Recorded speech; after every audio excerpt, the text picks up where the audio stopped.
start.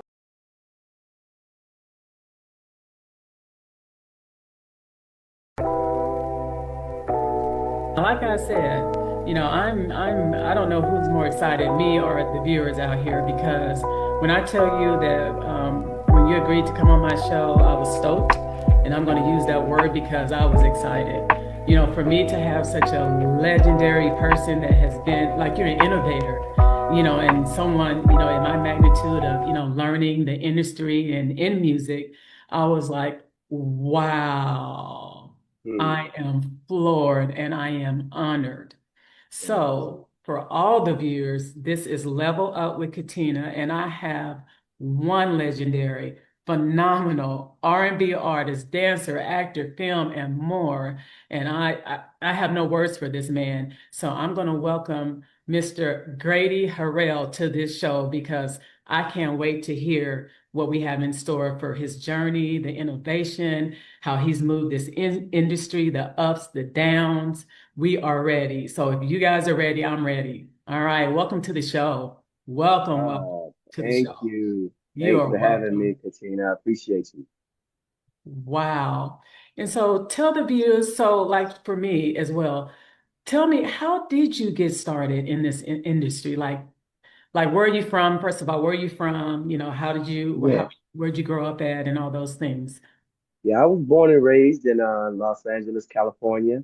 Okay. All my life, grew up in South Central, and then we moved to West LA, and now everybody's in San Fernando Valley, but I'm here in Las Vegas.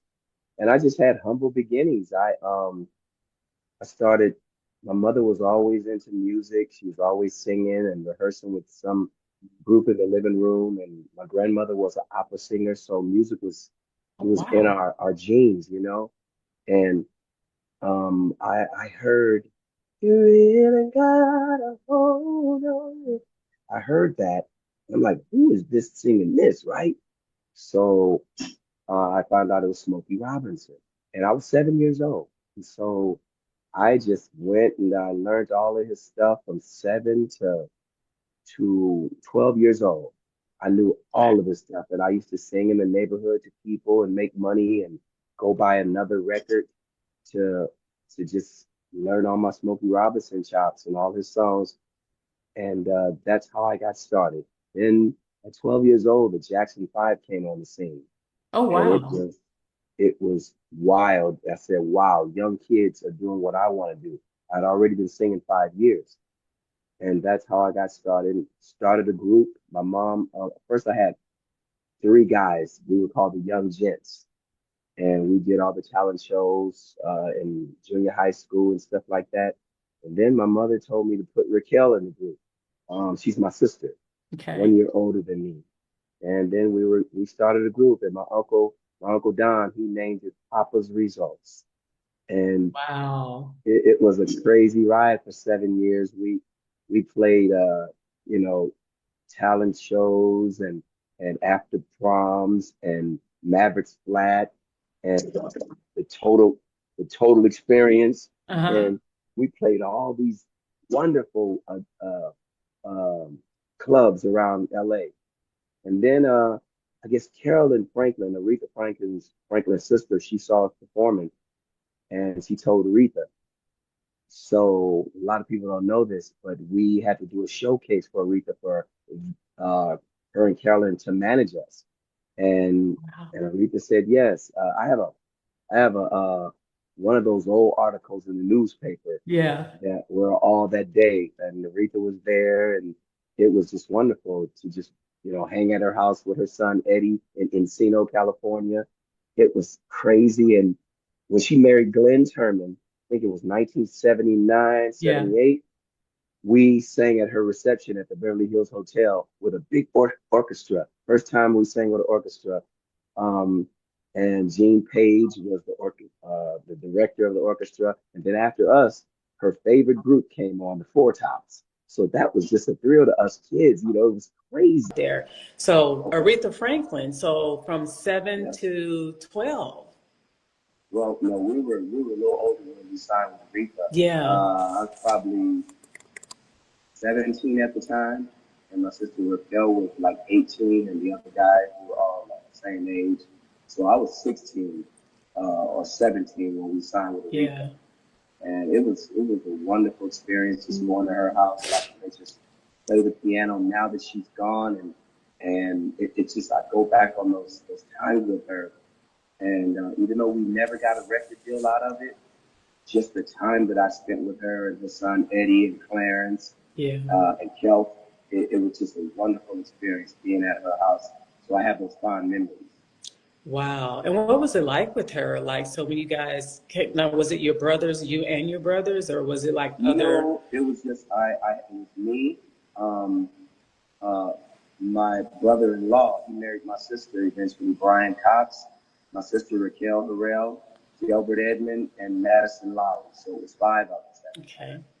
And we was just kicking it, doing all kind of things. Until my sister got the call after we were together about 6 or 7 years. Uh, we put out some singles. You can hear them on YouTube. We did a remake of "Love Makes the World Go Around," Oh my and we gosh. had this single called "Sister Sheila" that Oh, did good over on the West Coast. And we used to open up for the Whispers, and it's just so many things that Jeffrey Daniel and Jody Watley went to high school with me at Dorsey. what? So that's a whole nother story. They asked me to be a part of Shalimar after Gerald Brown dropped out. But we'll get into that later. Right. Yeah, Wow. after my sister got a call to perform with Diana Ross, background with Diana, then we kind of like disbanded as a Pop of Result group. So he left me as a solo act. And my sister went on the road and she ended up being with Diana for like 13 years. Wow. And it's crazy. That's crazy. Wow. So when Diana received her palace like 1980 for 30 days, I would just go the whole 30 days and stay with my sister and go to every show. Just to see. That's how you do it. That's how you do it. That's how you do it. At the side of the stage. Yeah. So I didn't have to worry about the seat. So I stayed right at the side of the stage watching the whole show. And Diana was cool. It was so cool. Wow. That was one part I was so proud of my sister. And so she met a Dutch husband over in Holland, and she's been living in Holland since 1989. Wow. Yeah. Wow. She's doing her thing over there. She's performing at the stage show over there. I go over there sometimes to sing with her. Duets and stuff. That is amazing. And so Yeah. when you go back to, let's go back a little bit to, you said your mom. So your mom was in orchestra, like, was she in different like R&B groups, or she just mainly did Well, just that? recently she was with this group that was called Friends of Distinction. They Okay. rehearsed in my living room.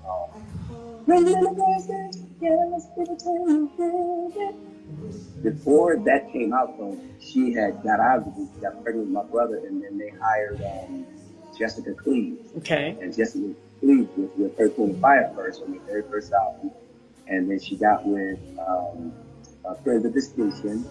But it was music always around. My uncles, Don played bass, Marcus Stanley played drums.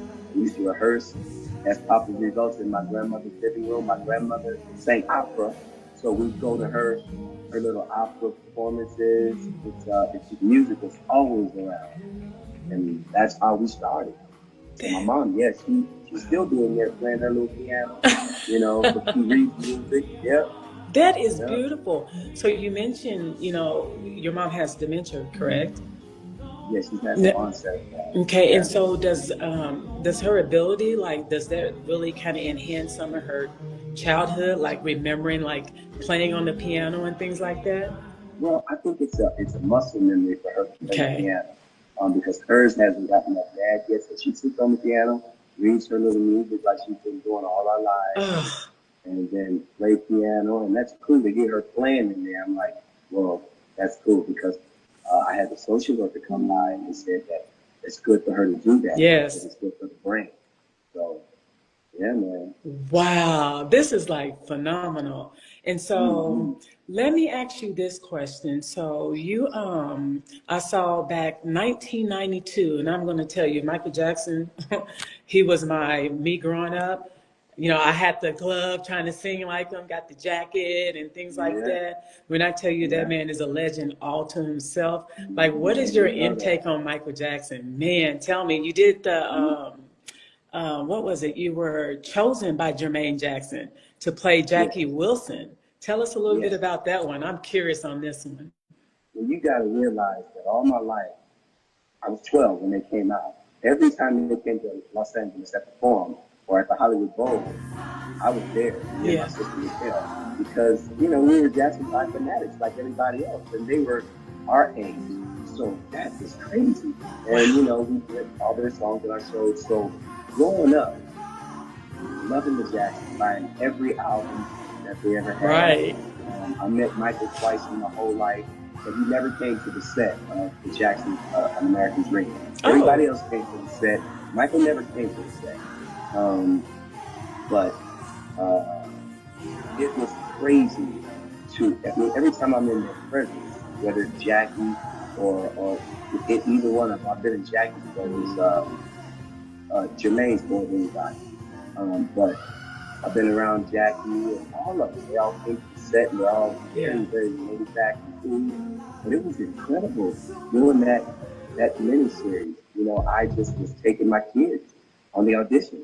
Because my manager, Tony Jones, he said, they're doing this movie. I heard you have all these talented boys and Yeah. girls. So I went to the auditions and they kept calling the kids back on call them back or whatever it is. Call back. Yeah. So I would take them on call back after call back. Then that last one, they said, we want to see maybe little Grady playing Jackie at this age. Want to see Anthony maybe playing Michael, and on, Cheyenne, Wow. It's Jacob. amazing. It's And we amazing. want to see you. I'm like, see me? I didn't even audition. They said, well, this is the casting director talking. So what Jermaine said, you look a lot like Jackie Wilson. Do you know any of his tunes? So I lied and said yes. Hey, you know? I lied. And so I kind of knew, I kind of knew that. But I didn't know how to sing like Jackie. So Yeah. I just went down there, your love, listen. I just sang it like me. Yes. And it wasn't until, well, if you listen to the miniseries, I'm singing that just like Grady was singing. I didn't find that Jackie Wilson voice until a year after that. When it aired, people started calling me all around the country to do Jackie Wilson tributes. Really? It's crazy. I didn't even know tribute artists made that much money. But I'm like, tribute? So then I had to learn all of this catalog. Right. And Oh that's my how I got into gosh. doing tribute acts. That is amazing. So I'm gonna while we're actually doing this, I'm gonna read some of Uh-huh. the comments from the viewers Mm-hmm. on here. And so Lo Hayes, Realty Services, Oh, yeah, yeah, she yeah. That's said my you're one of sister. the They're my hardest favorite working girl. people that she knows, and he did Yeah, that in American Dream, Jackie Wilson. And so that's yeah. phenomenal. It's Yeah, buddy, phenomenal. I love you. She's I'm one of Jehovah's Witnesses. Okay. So she is as well. And she's always supporting our show. She comes to Las Vegas, all Wow. the way from Los Angeles. And all the friends, they always come out and support me doing my show, whatever I'm doing. So that's my spiritual sister right there. That's amazing. You know, when you have, a group of followers or supporters that really, sometimes you get the ones that they're here for a season and, they're, Yeah, here and there. And that's just how the industry works. But to have yeah. that loyal support and just like being Hmm. that sounding board for people, it just lifts you up. It's amazing. Yeah, It's very yeah. amazing. But I tell you, when I tell you I'm stoked on here, it's like I'm talking to Grady Harrell, this is like phenomenal because all my Man. life, I've seen you in some of those things, and I'm like, wow, like he is like, what is this? And to actually see you here today, it's on a Yeah. whole nother level. Oh, So I thank want to you. say thank you for being like that true, person that not only are you here and and you're here talking with talk show hosts and things like that, but you're giving back for that, and we Yeah. appreciate that because a lot of people don't do that. They get here and then they're like, but for us it means a lot because you're like an idol for me and a lot of more people, so it's amazing, like it's You know what? amazing that you're here. Along with what you're saying, when I had the record deal for RCA Records, I used to hear that a lot from the program directors at our radio stations. And I've always been this way, just very social, but I would, it's crazy. Back in '89, I had to go promote Sticks and Yeah, Stones. yeah, My first single coming off of that album, Come Play With Me album with RCA. And I tell you, I went to so many radio stations. It was one hard thing to do. Like, you literally have to sell yourself to the radio stations as see what your personality is about, and then they talk about your songs, and then in the interim of them mentioning that, they would say, well, we had so and so here, and their personality stunk like they really didn't want to hear. You yeah, have to be there early in the morning. Then 9 times out of 10 you have to perform in that city in conjunction with the radio station yeah, just to make your sell your song. And so they they said a lot of the big stars, after they got over, they didn't want to do it anymore. They didn't oh want to sing. wow, They were all also big. They really didn't need the radio stations. But I've always been that way. And that's I just amazing. love talking to people like you who are doing your thing. You do your job, and I got mine to do. We can come together. It's a blessing. It's a So I've blessing. never, yeah, anybody to think they're above another person just because of the job they do, it ain't cool. No, it's not cool at all. And so I am the real Avanti 44 said you are a very talented and great person to know. Oh, yeah, Vante. Yep. Another one of my spiritual sisters. I Wow. love you, Vante. Yeah. She's It's the a same, too. She's yes, the it's same. amazing. Yeah. It's amazing. And Yeah. in this music industry, so when you look at like the music innovation, so where you started from back in your era, and now you're looking at 2025 and everything is just like, when I tell you it's so different from what, 70s, it's so different from what I've been seeing. Tell me like, Hmm. how does that shape like, you're out there now, I mean, you're like phenomenal out there. You're still like legendary status out here. So how do Hmm. like the things that you do now compared to what you did back then, like give us your perception of like what is this shaping our society right now? Well, as far as the society, um, we know it's gone from bad to worse. When I was a kid up Yeah, until right now, it's, but the Bible prophesied about that. yeah, They know that the Bible says we're living what the Bible calls the last days of right, the system thing that's ran by none other than Satan the devil. He's running it all. And so if you have a clear description of that in your mind, you don't get surprised. We know these things are going to happen right, before Jehovah allows his son, Jesus Christ, to step in and right. fix everything. So right now, all I do, Katina, is work, but the main thing is preaching the good news of the kingdom, uh, kingdom or government. Jesus Christ is the king or president of that kingdom, and he's the one that's going to solve all mankind's problems really soon. So Absolutely. it's getting worse. From when I was a kid back in the '70s, so I'm not surprised at what I see on going on around the world. We can see it firsthand now, as you know, on Instagram, on Oh, all we can see it like none other. We didn't have that in the '70s right. or the '80s, but it's incredible how what's happening now ties right into Bible prophecy. And so the music thing, I just continue to do what I've always done, Katina. I don't care about having a record deal, or I'm just so happy that I never made it really famous, because I'd probably be dead. Oh, I'm telling you, wow. I would. Because that lifestyle, getting into that lifestyle, it keeps you away from from your service to your Okay. God, because you're so busy placating the record companies, the managers, the Yeah. agents. Those people want to make money off of you, and I just thought I wanted to be a big star when I was 7 years old. I wanted to be Smokey Robinson. Oh, I It's, love him. Oh my it's like, gosh. yeah. And Wow. I think up until about 25 years ago, I still wanted to be a big famous star. I mean, you always got that drive. But I Right. tell you, Right. what I do now is beautiful because I'm still doing what I started off doing, performing. That's what I do. I still record, but the recording business is, it's I mean, it's cool, but I don't want to get out there on a long tour and get in trouble Right. spiritually, and I won't be. My conscience will be all messed up. So it's dangerous out there. Yeah. The womanizing, the alcohol. I've never done drugs my whole life, but sometimes you can drink too much as well, Yeah. and that's why I stopped drinking almost 2 years ago. Oh, wow. And so yeah, because it could get out of hand. So I'm like, I just stopped it. I'm like, all it was doing was putting weight on me anyway. Yeah. After I stopped drinking, I lost 27 pounds. Oh, Okay. It's nothing but sugar to me. sugar. I just love, and it messes with my voice. Yeah. And that's the thing that I love. I love singing. Like last night, like I was telling you, I did a show, and it's just beautiful to see the people happy when you're singing in front of them. Yeah. In Malibu, now I'm way back in Vegas.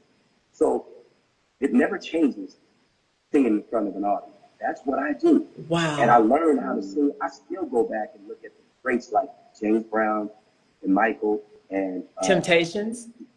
Temptations, all those great acts we grew up with. Yeah. I still look at them like, okay, you forgot to do that tonight, or whatever. But I love singing, and I still have friends asking me to record their demos and stuff, which I do that. But there's no money in the recording side. Right.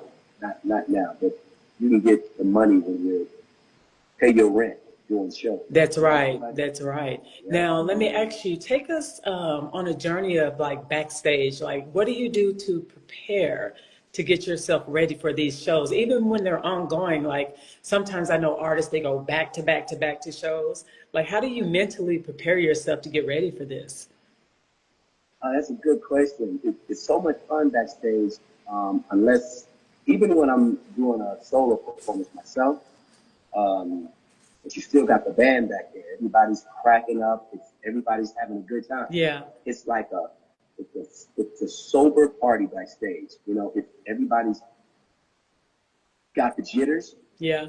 And and we're all cracking jokes. But with me, I do my vocal exercises at home before I go into the theater, right? Oh, okay. So I won't be irritating people going. I know, I do those too. Yeah. So I don't do that in front of that. But by the time I get there, you can talk your voice out, talking and laughing with these fools in the band. So I'm like, I don't talk much, and it's still butterflies. You get nervous before you go on stage. Yeah. So it's a party backstage, literally. And then after the show, the party continues, but it's time to go home and go to bed. Take a shower and go to bed.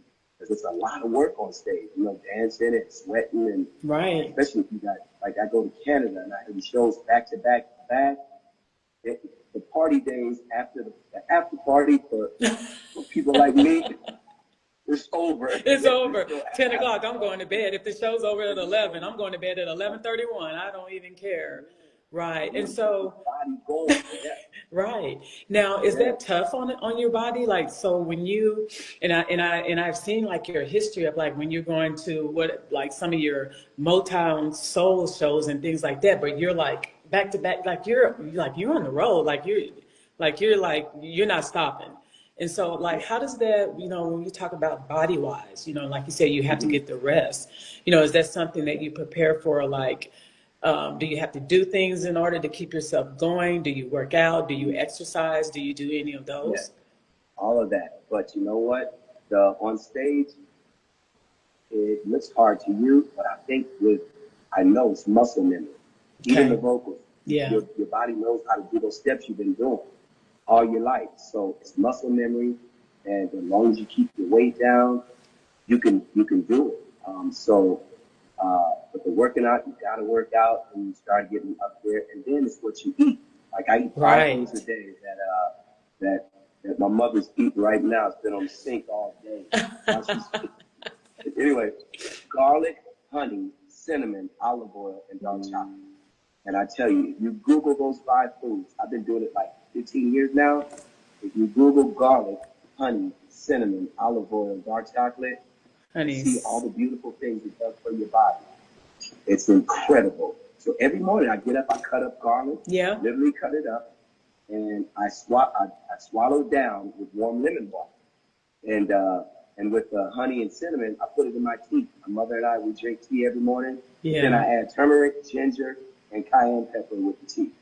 And that's that. So with the olive oil, I just pour it in a little container, sprinkle lemon juice Yeah. on it, and swallow it down like a good shot of that good vodka. Gin without the juice. Exactly. And then with dark chocolate, it's good for your heart. So I just eat that in moderation, no sugar in it. It's Okay. bitter, but you get used to it. Yeah. That's what I do every day like vodka, even over in Canada. So when you have back-to-back shows like that, and Mm-hmm. so you have to watch and you have to monitor your diet, Uh-huh. like when do you actually eat like a good meal? Like when you're off the road, or what do you do to maintain No, like the calories and over proteins? well, over in Canada, they treat me so good. So what happens is we get there and sound check about 3 o'clock, right? Okay. Mind you, the show don't start till like 7.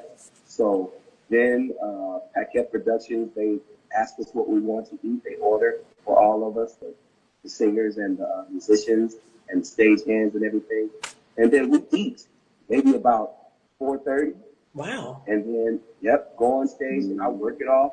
And then I make sure I don't eat nothing past when I go home. Yeah. I don't, you don't work it off and then go home and eat that. So, yeah, that's Right. how it works. So I just eat early, get it out the way. I don't eat nothing after 6 o'clock. Not me. I just I guess that's intermittent fasting or something.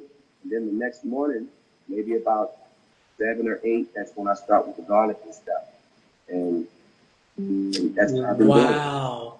Wow. So how Yeah. do you keep yourself motivated? Tell me that. How do you stay motivated? Wow, girl, I just love music.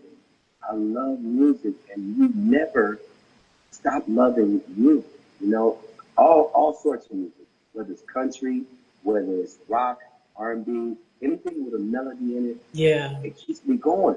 And I try to up my vocals. I learned from other singers. I gotta say those gospel singers are the best in the world. Oh, yes, they are. I mean, They hands are. down, the way they Yeah. doing all those riffs. So Yeah. I'm like, I didn't grow up in church like that, but they got a gift of that singing.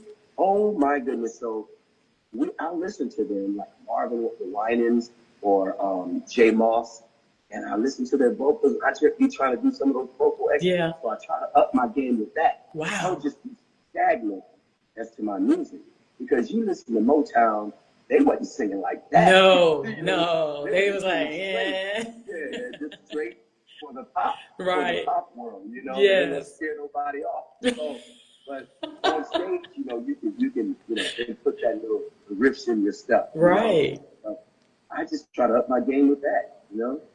Wow. And so Always learning. you're always learning. And then you know Yeah, what? And I was on a show with Rashad Ali, the talk show creator. And one of the things yeah, we talked about was that innovation, but that development, and that this yeah. music industry is always evolving. So Always. when you think you've gotten here, then you got that next person that's just taking it up another notch, and you're just like, Mm-hmm. how did they do that? And Exactly. you Yeah. learn. And I Yeah, like what you man. said earlier, that mindset. If you think that you made it and that you're up here more than anyone else, then you got this Mm-hmm. not you don't have this figured out because you're always learning, you're always evolving. Mm-hmm. And I love your mindset with that because like a musician like myself and others out there, we want to hear those things. We want to know what can we do to improve. Now we're looking at legends like you and like, holy moly, like how's he doing? Like he's just like out here just killing it. And that's Yeah. and that's motivating and it's inspiring.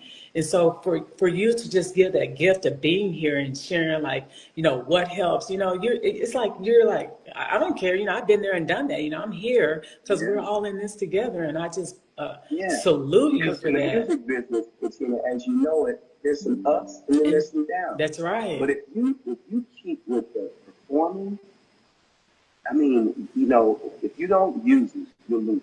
That's I'll, right. I'll tell you that. So if you continue to perform, and that's what I love to do more than anything, you're gonna always have that spark when you come out on that stage. But Right. if you stay off the stage for a long time, you got to learn that stuff all over again. So I never want to stop. That's my job. I chose it when I was a youngster, and I can't believe myself that I'm still doing what I did in elementary school, junior high school, and high school. I just can't believe it.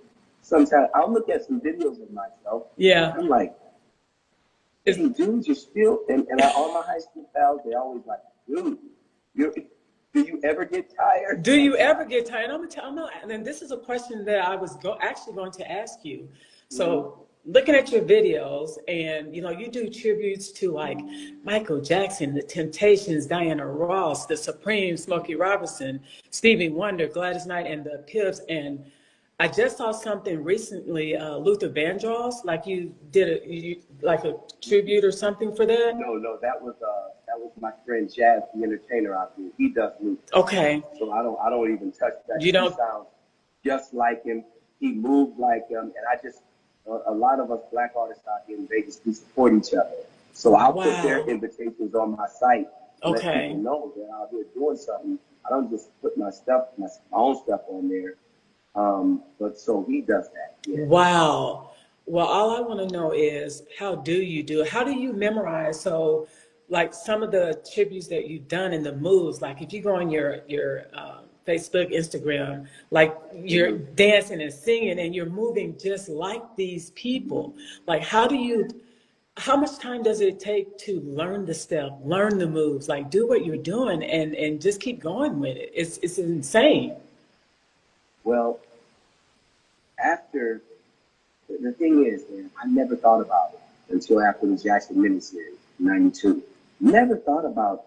I just been listening to all these cats since I was a little boy. After the Jacksons, Yeah. Sam Cooke opened up for me vocally, so I'm just learning the way they sing. I've always knew how to sing like Marvin or Sam Yeah. or not Jackie but Stevie Wonder, because how can you not listen to them? We got all these records, and there was always music around the house. So that set me up for what I'm doing now. I've been listening to Wow. him, so now I listen a little closely vocally. I'm like, okay, Stevie does it like that. Oh, Smokey does it like that. Oh, Marvin does it like that. Yeah. And then I try to fix my voice to sound just like them and to really honor them by singing their songs in the way they record them.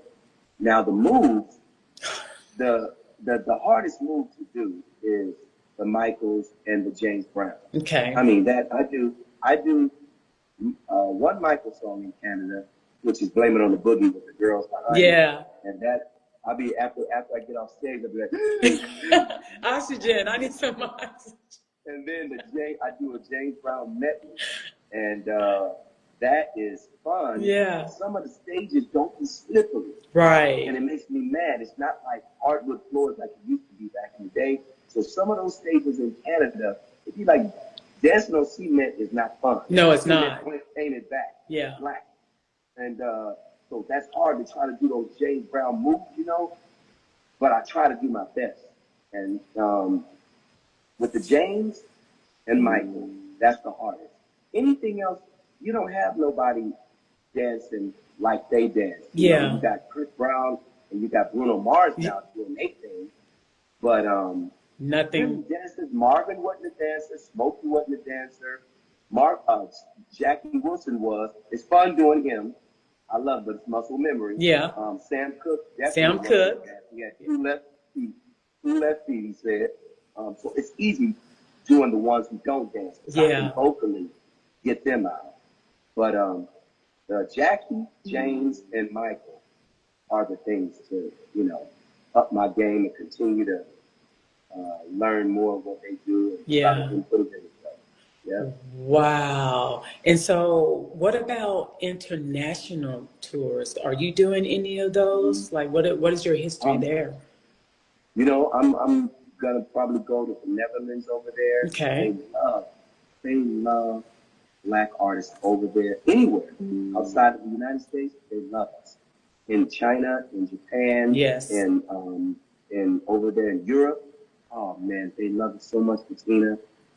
But right now, since I got moms here, I really can't go to that extensively like that. And I don't want to go, like, I tell the promoter in Canada that I really can't go no longer than 2 weeks. Okay. Because I don't want to put in no trouble. Right. It's just like, well, you go, I'm used to going to the Kingdom Hall twice a week. I'm used to going Yeah. out to field service, getting the door slammed in my face. No, not really, but no, most people understand. But that's what I like to do: hang out with my congregation. Yeah. So the music, Katina, I separate the two.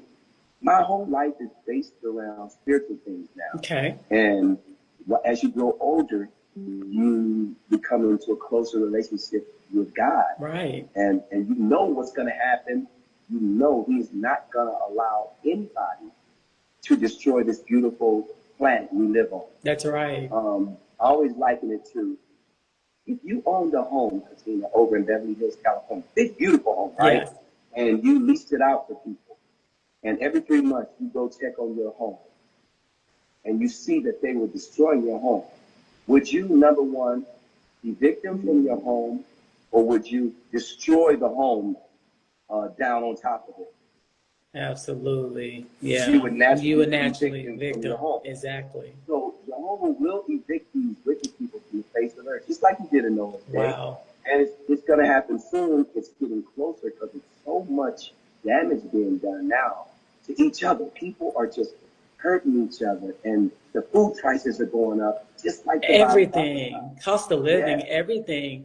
And so how do you, when you talk about separating the two, so, when you have the spiritual gift and then you have your music life, and then we look at the all the other things around it, like this little umbrella, when you look into this music industry, what would you say is the toughest thing, like for me as a musician and other people, like give us some advice on what do we need to see out there? Like, what is it that took you from where you are now to say, you know what, been there, I've done that, and I'm happy right where I'm at? Well, Jehovah allowed me to get over. I could have been dead a few times, but wisdom. When you grow up, if you're allowed to grow up, and because you got to realize, the Jehovah's Witnesses knocked on my mother's door when I was 12 years old. Wow. I didn't know nothing but music for 5 years. It was already in me. So I would sit up in the Kingdom Hall and be fantasizing about being on stage. But as a young person, you're learning, even though you're fantasy, you're at those meetings. We had to be at those meetings because my mama would have whooped on us. Right. Back in the day, they could do that. Oh, yeah, exactly. So she's raising 5 kids, 3 boys and 2 girls. Wow. And we're learning about the truth about the Bible. And I tell you, all my life, it stayed with me. But the music I was generating so many things musically with the record deal, my first album, Moana, and then just moving around. I can't tell you, I was just moving around, learning the industry, meeting so many different special people in the industry, and meeting most of my heroes in this business, right? But the spiritual thing was always here. And I'm like, I never let that go because I knew it was the truth, right? And I said, oh no, and I'm out here doing all kind of things against the Bible, what it says, to be a witness. I'm out here just wilding out with the girls. Oh, wow. And then it just sets in. At one point, you just say in your life, what have I been doing? I don't have anything. I mean, to me, spiritual things just always been in my mind. My conscience is always messed up. So it just finally set in, Katina, like, I got to search Jehovah because I got to be able to call on Him out of a pure heart. That's right. When these things start. When Armageddon comes, I want to be able to call on Him, and Jesus Christ will have His angels protect me and my family. So I don't care about material things. All my friends will tell you that. I used to be very rich, had a big old mansion, horses, all that kind of stuff.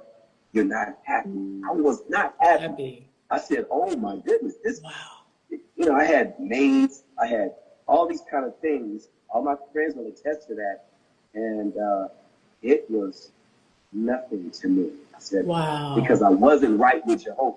And so I'm Wow. like, oh no, I got to go back to the movies Oh, and start progressing again spiritually.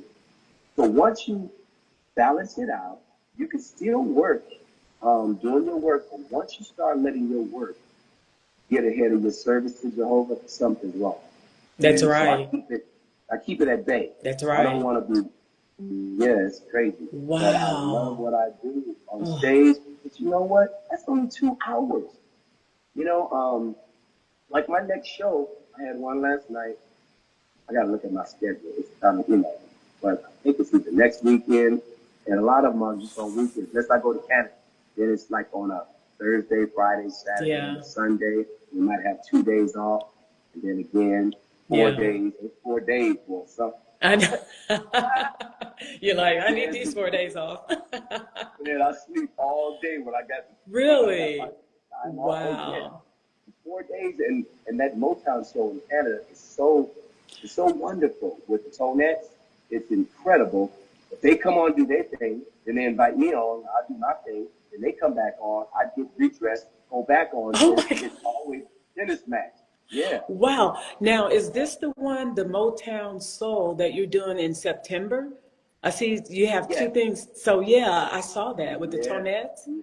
Uh-huh. With the Tonettes, I think it's September 24th 25th or and 26th. 26th. Yeah, Oh, 24th through yeah. 26th. Yeah. I think I fly there on the 24th, but I do two shows, 25th and 26th. I don't Wow. know. I gotta look at, yeah. That's Wow. fun. I've been doing that since 2017, and they just treat me so well. Shout out to my Canadian family. I love Pete Paquette and Paquette Productions. It's a wonderful thing out there, man. I'd love to move to Canada, but Oh, it's hey, beautiful. governments are the same all around the Yes, world. they are. So There's no we just do difference. That's no right. difference. It's No just it difference. seems like the people, my experience with the people in Canada, the Canadian people are so much loving. They're so much more loving, and it seems like they're a little more innocent than we are And over here. non-judgmental. Yes. Yeah. Yep. Yeah. Wow. And so you're doing those. And so how do you, so when you do like your tours, how do you, are you part of that, or do you have someone that like PRs you, doing different shows, or? No. All most 9 out of 10 things I've gotten in my whole life is word of mouth. Or Oh, people see me on the videos and like they hire me. I have an agent out here that books me in a couple of places in Vegas. yeah. But then I have a corporate company I work for. And then I met a guy who used to be in Legends in Concert. That's why I moved to Vegas during the Temptation. Well, I met one of the foremost Elvis tribute guys. His name is Dean Z. Dean Z is bad. Look him up. He's one of the baddest drum What is cats his I know. name? Dean Z. Deanz. Dean is he's powerful. And me and him used to share a dressing room back in like 2006, Yeah. 2007. So this is how things happen. These people in Canada knew Dean because he was performing up there. And they said, do you know a black guy who could just do everything? And he turned them on to me. And I had a show going on the strip at the time Yeah. called Solid Gold Soul, which I Yes. played Jackie Wilson and Sam Yes. Cooke. I said, okay, the best thing to do is invite them to my show. Then I can state my own price, right? Which I did. So they came to the show. They're like, oh, Wow. I've been going to Canada ever since. The Dean Z's, I'm sorry, Pete Paquette is always putting on all kind of shows in Canada. That boy is so busy, and he's a young cat too. Yeah. But his mind is so old, and he does Elvis too. Pete Paquette, shout out to Pete. Um, but yeah, that's how it happened. Wow, Go to old Canada. soul. You need, and that Uh, connection with people, and a lot of people, and it almost, I'll put it like this. Sometimes you got to watch the company you keep. And so, I'm very cognizant yeah, about, like who I connect with and in this industry, and, who I can trust and who can lead, and I'm not looking like, oh my God, I want to be the next celebrity. I care less. That's not who I am, because my goal is, even for my talk show, I do other things, is that I like you being here, you motivate us, you help us to the next level. You help us know things that we didn't know in the past. And that's just called, being grateful, of your connections and who you are. And I'm all about the real people. Like you said, if you're out there and you're here and you're there and you're drinking and partying, and you're here and you don't have that self-awareness of self, that's not the type of industry that I'm looking for. I'm looking for real, legit connections, not to like climb their, coattails or any of that. It's all about, like you said, leading the way and being an example for us. Like you're an example for me and a lot of other people, and I want to be the same for other people. But sometimes people mentally, she just want to do that because she wants to do this, and this is how this society is, and Yeah. it's a shame, that it's that way.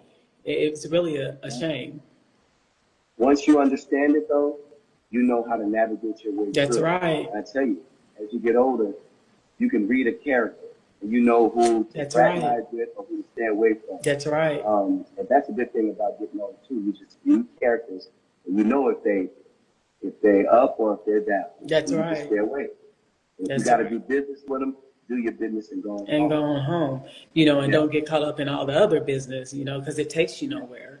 And that's why looking at your journey and your history and how you're leading this industry, and like you said, you came to that realization a long time ago, like, hey, you know what, I'm serving my Almighty, and I know where I need to be, and I had that, and I've done all of that. And so I'm here and I know where I'm at and that's where I'm going to be. And you're so humbled about it.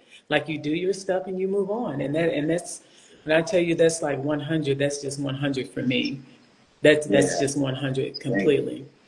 Tell me about, so you said so you have sons.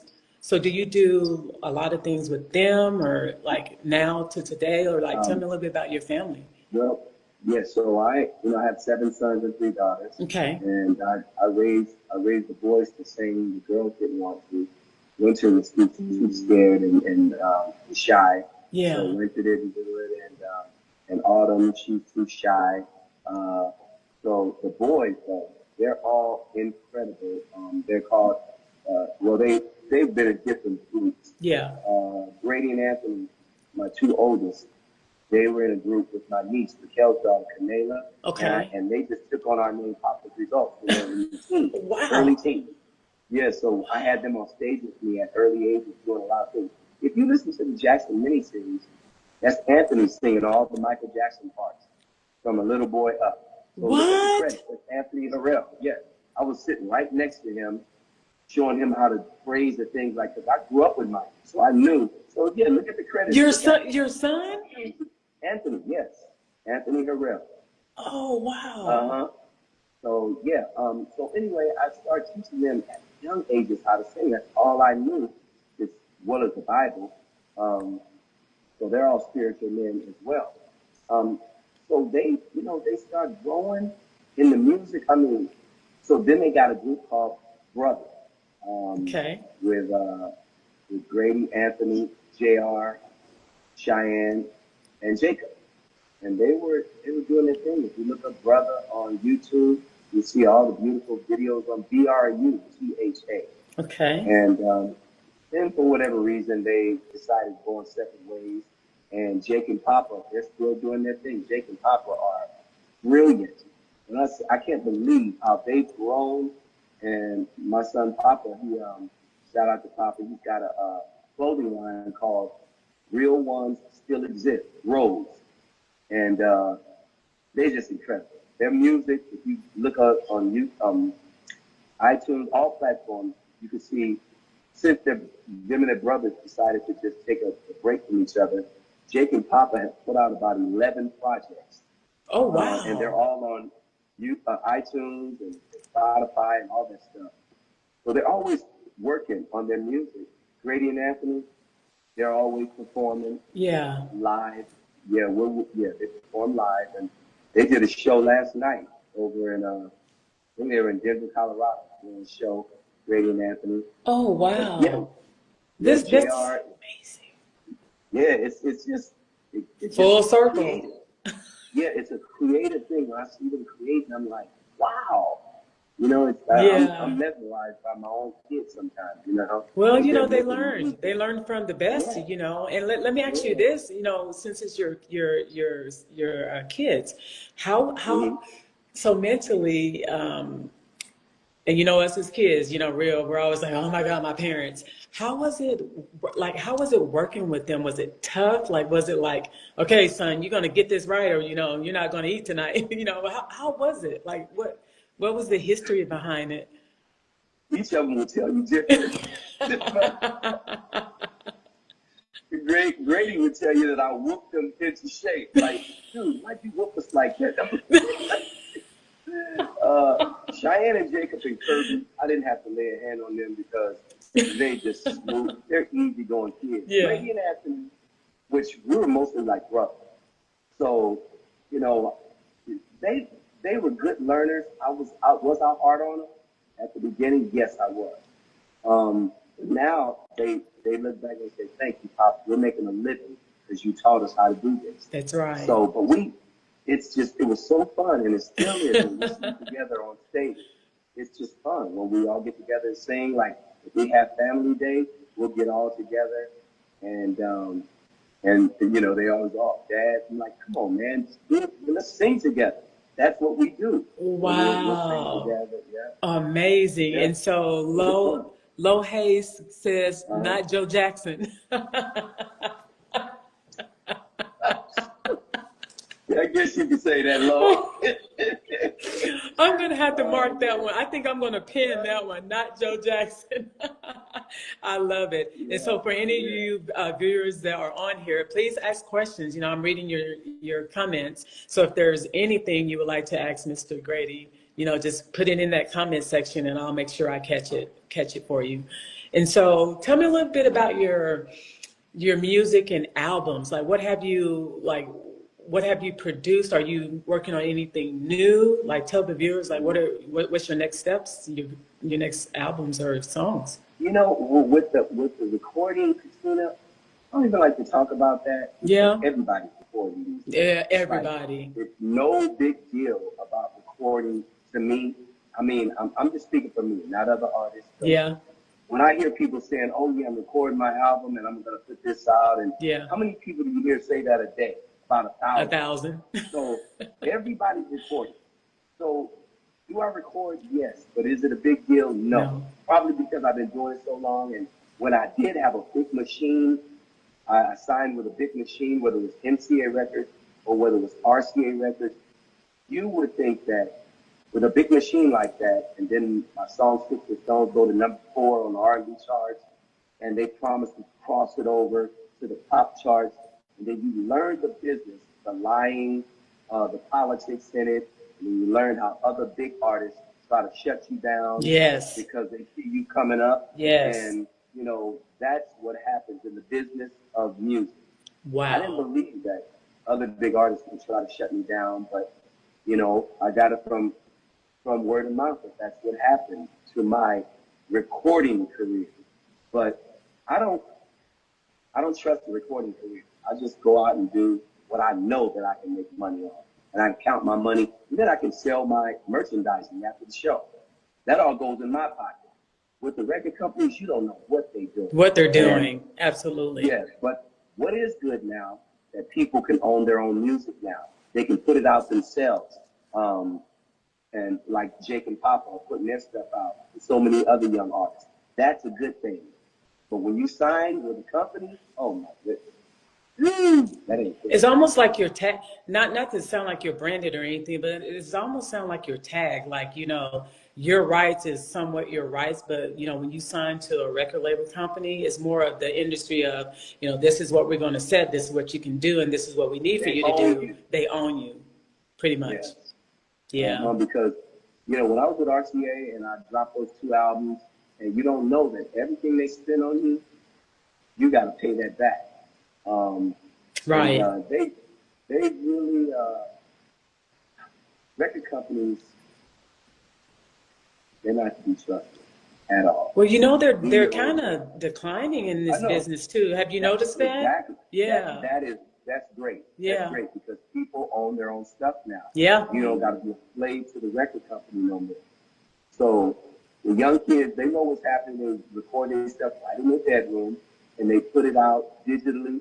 But that digital stuff, you still, who's counting that? You got to get 1 billion views to make a To dollar. make $1.35, and I'm with you on that Yeah. one. That's why I would never sign with the company. I was talking Yeah. on another show the other day that I would never do that because I like, Yeah. not that I want control of it, but from what I'm seeing, and I'm an old soul, and so what I'm seeing out here is, I'm like, whoa, that don't even sound right. And musically, like cognitively, financially inclined, you're looking like you make $1.12 off of 1 billion views or 34 cents off of Right. Instagram. What the, what is You this? know, it's a It's joke. crazy. So putting music out right now is not at the top of my priority list. I just, Right. a friend of mine called me the other day, a reputable songwriter. His name is Preston Glass, and he's putting an album out, a tribute to Stevie Wonder. Oh, So I love him. oh He, my he's gosh. one of my spiritual brothers, and he's written for Whitney Houston and everybody. Preston Glass is one of the biggest songwriters. Him and Narda Michael Walden did stuff together. And Yeah. we're friends. He called me 3 days ago. Mm-hmm. Said, hey man, I want you to do the Stevie Wonder remake. I'm doing a tribute album for Stevie. Well, I do that. And I Yeah. went in and did the vocals in like 3 hours and then sent the vocal stem to him and do what you want And with do it. what you want with it. Right. Yeah. And I so, don't worry about being number one on the charts anymore. That was worrisome. I would, man, when my first album for RCA came out, I was always at the stand the magazine stand, trying to buy um, the Billboard magazine to see how, yeah. and Six Stones rose fast. Right. It's just that worldly view of, I could care less about that now. No Absolutely, way. absolutely. And You know? so one of the comments is your skills is in singing, and that's what people want to hear, not all the crap that's out there like the AI stuff. Absolutely. You can spin an AI and make anything. I've seen Yeah. it, even in my music career. I'm like, that don't even sound right. I mean, it's great, but people want to Yeah. hear that original. I follow a art, someone, and Yeah. it's like they want to hear that real live music. They want to see the dancing, the singing, Yes. they want to see the And if you heart, get the a hit heart of record, it.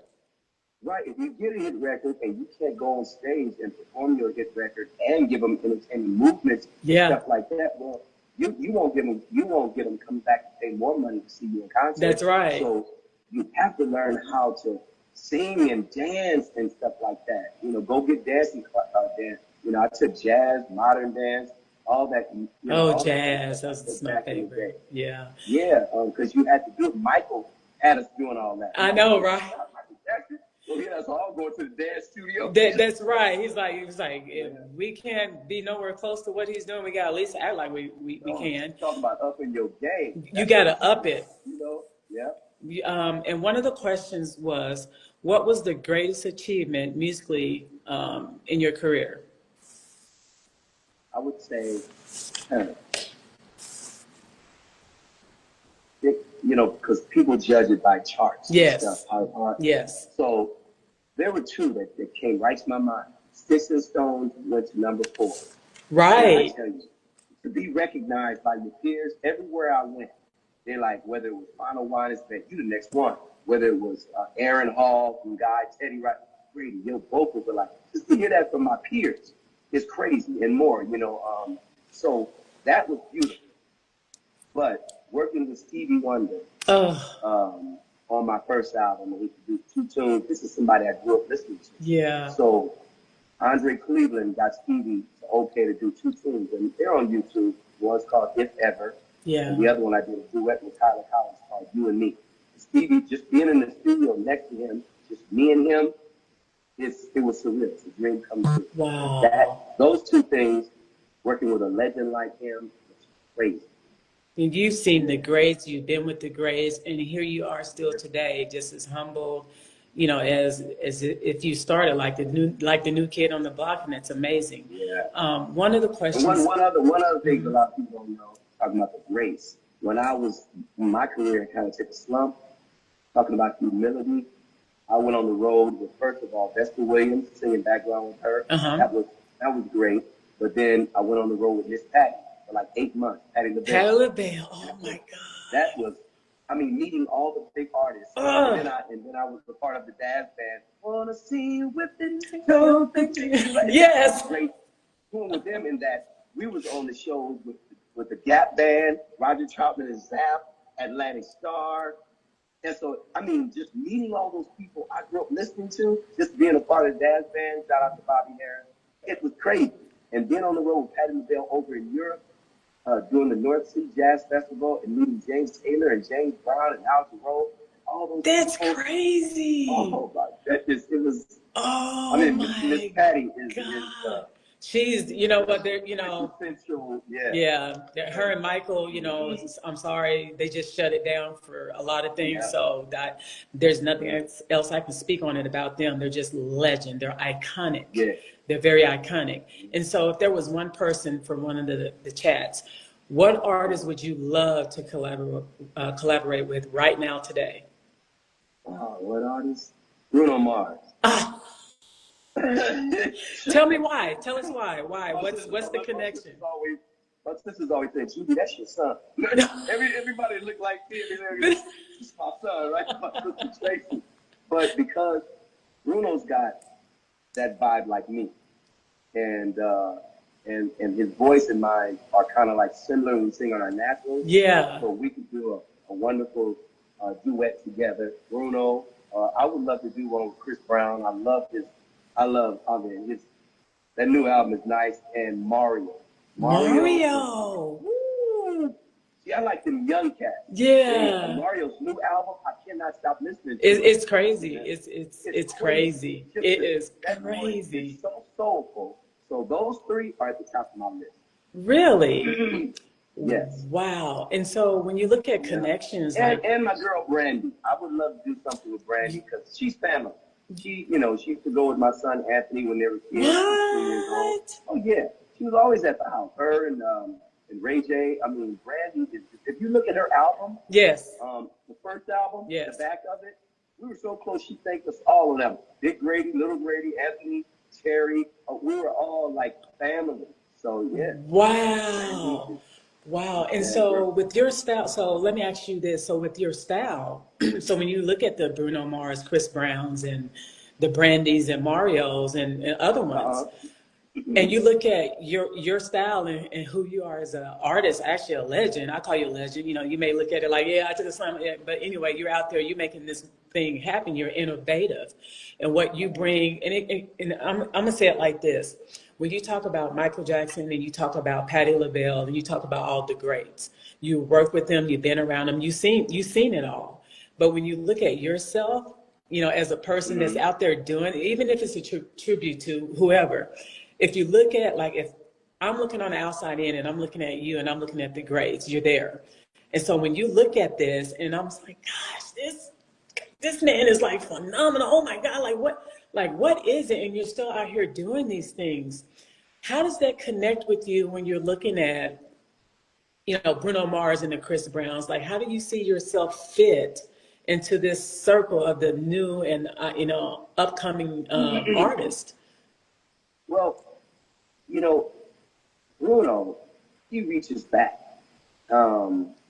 Case in point, when he did that Anderson Paak out, Yes. they did a Leave the door open. remake of yes. So he knows they know how to get the baddest music that ever came out in the 70s. Yeah. They know that. They ain't doing nothing we ain't heard. No. I mean, it's just the beats change. That's right. That's what Quincy said. Quincy said something that I never forget. The beats change, but the melodies and stuff, the notes never change. That's right. That beat changes though. So I'm so happy I grew up in an era where, you know, it was just all kind of different, all coming all out of the place. So I can keep up with them youngsters vocally. I know I can, because I'm steady learning, Katina. Right. And so I can teach them a thing or two. You know, it's just like, but I like their vibe. I love the work ethic of Chris and Bruno. Right. And my dude Mario. It's like those guys are like, I love them cats, you know. Wow. But I tell you, Brandy, though. Something too. Right. Yeah, Brandy. And well, so what I like about her and it's something with like her style and her voice, and she's unique. She's got that old school kind of twist with that up and Yeah, coming like sensual vibe that when she puts yeah. it all in together, it's like you It's can't that stop air. listening She's got to that it. Gosh. that air. Oh my God, the Yes. air is so pretty and Yes. sexy. It's like less is more. For Brandy, it's like airy. Then she's got those little gospel runs in there Yes. that's so beautiful. But she ain't no belter, not like a CC Winans or Right. Aretha. Right. But what Brandy got is so special. And we all saw it when she was a little girl. It's like, it's a wonderful thing. I'd love to do a Wow. duet with Brandy. Wow. Have you reached out to her? No, because I don't want to. This business is so fake. Yeah. These fake people. When you ain't, and not that they're fake, Yeah. but I don't want to reach out to anybody because I could care less. Yeah. It would be a dream come true, Yeah. but usually things come to me. It's very seldom that I have to reach out to anybody. Wow. My whole life, really, I'm not just bragging about this, but reaching out to somebody never works. Like when I lost my deal with um, RCA Records. Uh, I tried to reach out to people I went to high school with, i.e. Benny Medina, Lowell Silas. We went to junior high school together. So I'm like, hey man, I need a deal. This was back in 90s, 80s, Yeah. 90s. And you think they call me back? No. So that's how people are. I get it. Yeah. Everybody's busy. Everybody's trying to keep their own Right. vibe Right. up. And so I don't want to get on their bandwagon. Go and enjoy your vibe. Right. Right. Well, Mm-hmm. and like you said, that time will come, because the thing about it is that everybody's always looking for something new, something fresh. And what I'm seeing now, correct me if I'm wrong, you've been in this business way more than I have. The newer artists, is from what I'm seeing, they are bringing that old school back into their twist. Do you think that's shaping like who you are as a legend? Like, they're taking our old school songs or whatever it may be, and then it's like bringing it back. So does that pull you guys back up into that status of like, okay, they remember this song from the new artist, so they're getting a piece of me, and so then it kind of Mm-hmm. refreshes back into the fans' mind. Do you think that's kind of helping some of the older artists get their stuff back out there, heard and seen? I think maybe, but I never look at it like that. I Yeah. just look at it like that somebody influenced them. Right. Whether it was Michael, whether it was Al Green, whether it was Teddy Pendergrass, somebody influences everybody. As King Solomon said, there's nothing new under the sun. You can make yourself think that you're creating something new, but that's Yeah. just arrogant. That's right. So it's like I started off trying to be like Smokey, literally. And you can still hear it in my voice. Every time I open my mouth, you can hear Smokey, you can hear Michael, you can hear Sam, all of that stuff, Jackie. So it's just people doing what they're doing. And I look, make your money for your family, That's right. and Brandy, and that's all it's about right now. I Yeah. don't want to be famous. I don't want nobody idolizing me and saying, "Oh, got it." No, could you imagine going out and not being able to walk in the store? That's Right. crazy. Right. I couldn't Right. live that kind of life. So I don't I don't want that anymore for myself. I want to perform for people and see right away Yeah. they're smiling and they go home happy. And I pay my rent. That's And that's right. all I want to do. That's right. So the Wow. young people are still young. They want to be they want what I used to want. So Yeah. how can I knock them for that? Yeah. But with that comes that other evil part of the business. That fame, oh man. You know what? And I'm gonna speak on this, and you tell me if I'm wrong. So when you do have, like you say, each in their own, but when you do have that mindset and you're not mentally ready Mm, for that, that shapes you into a whole different person. And mm, sometimes it can either help you, which sometimes it don't, and sometimes it can bring you down mm. faster than you thought. I hear a lot of that too. That some of the And 9 times out of 10, it's gonna bring you down yeah, because you got yeah, people, the yes men, the yes that, and all they want to do, the hangers on. They want to be around you for that pay. that's right. And who can you trust? Nobody in Nobody, this business.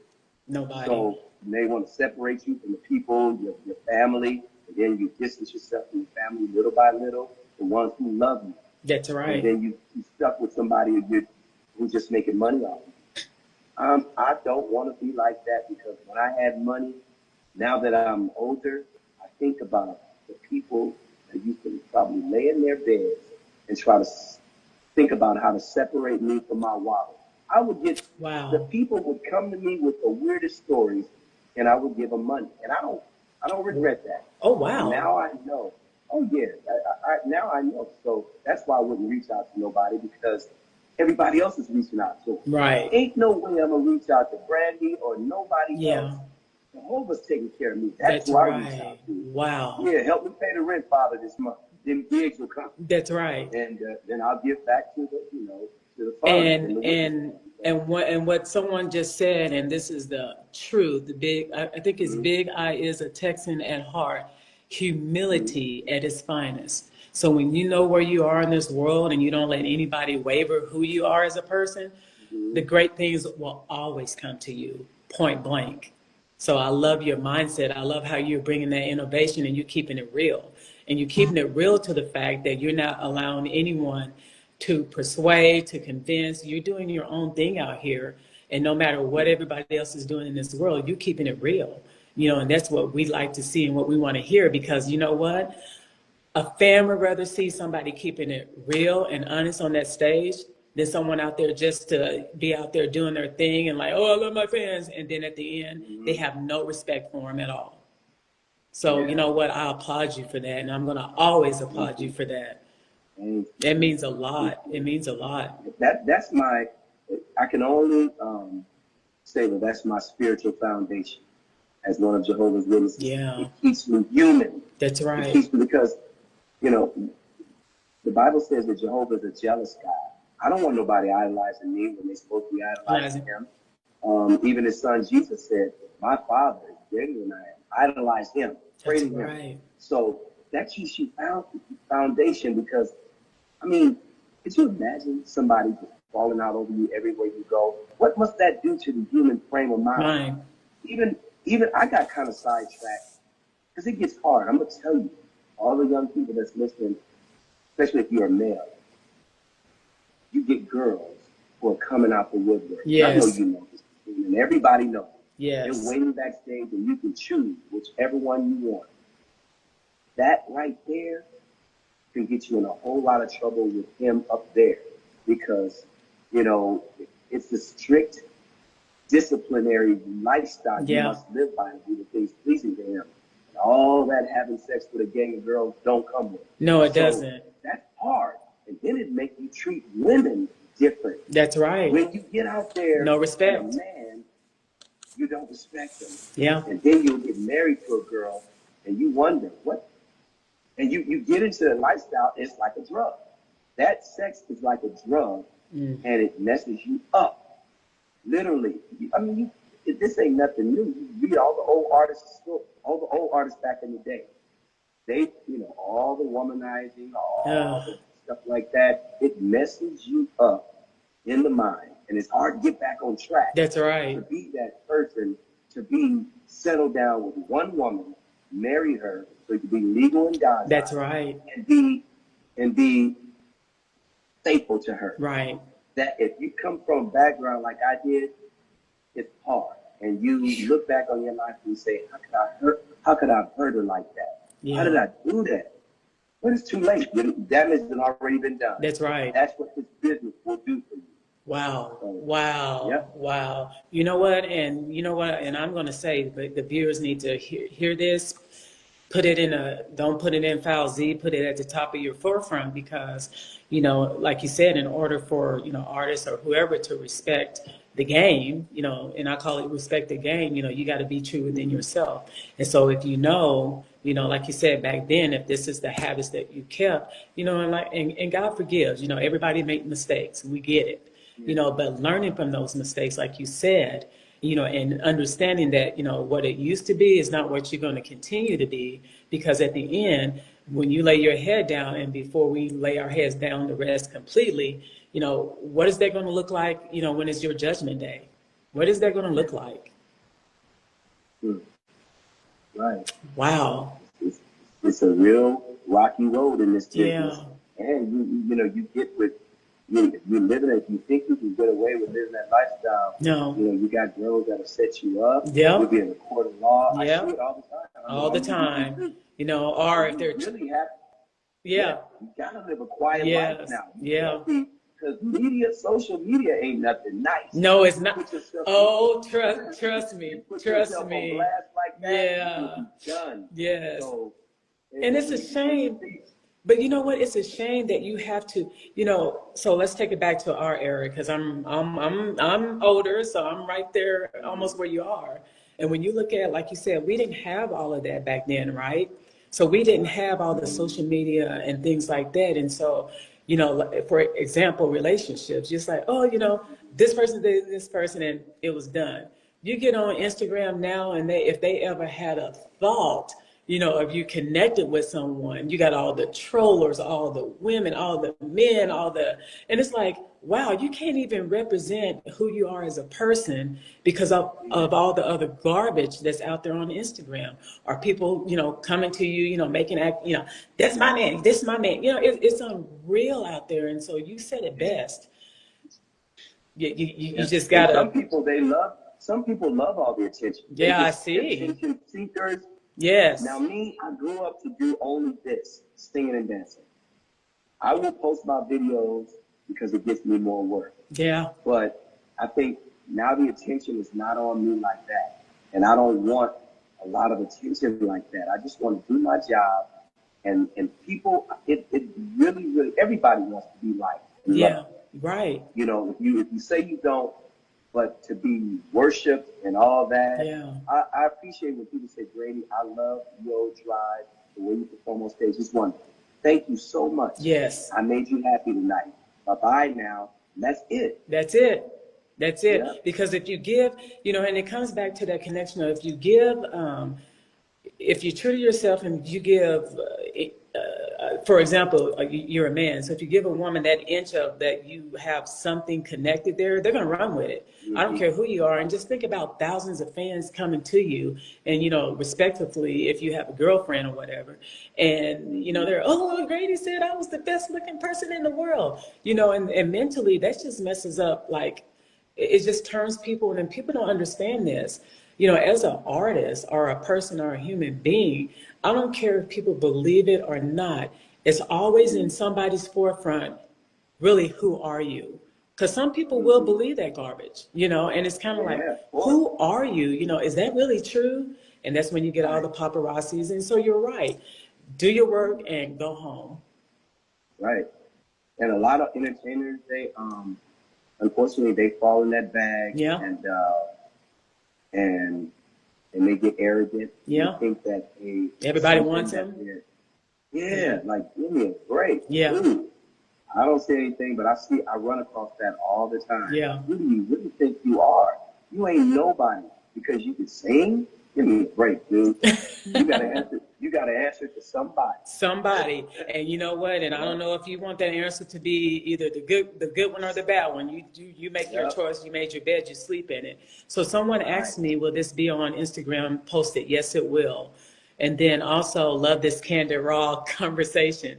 It's real, and people don't want to hear the edited versions of. If we're talking about music and innovation, you're giving us real live history of where you started, Mm-hmm. how you began, and how you're working your way through this industry. And people like us want to hear the good and the bad and what's out there. Because people like me, like, I want to hear, like, man, some of these artists, they're just like egos and things like that. People want to know what's out there. So if you're a new artist and you're naive to this industry, and you're walking out there and say, Joe Smo record company, yeah, we can give you all of this. They want to hear somebody that's lived and learned this, and that's you, or other, artists, or people that I interview. They want to hear, what am I stepping into when I get out here in this world? They don't want the edited version of, oh, it's going to be great. Just have somebody sign you and you're going to make lots of money. They don't want to hear that, because if you are a real person of God or whoever you honor, You're going to show Yep. people this is what it's like. You know, there's no edit version to this business, you know, whether you like the Mhm. conversation of like, I don't like what they say. You know, they said that it's bad out there, but some people really do want to hear what's out there. They really want to hear that part, you know, and so, you know, thank you for sharing that because a lot of people don't get that. And that's what society needs right now. We don't need all the news that's got all the other politics and stuff that's not the real news. You know, we're getting it from people like you that's been in this business. And it's amazing. And I'm grateful for you sharing that with us. It's surreal, actually.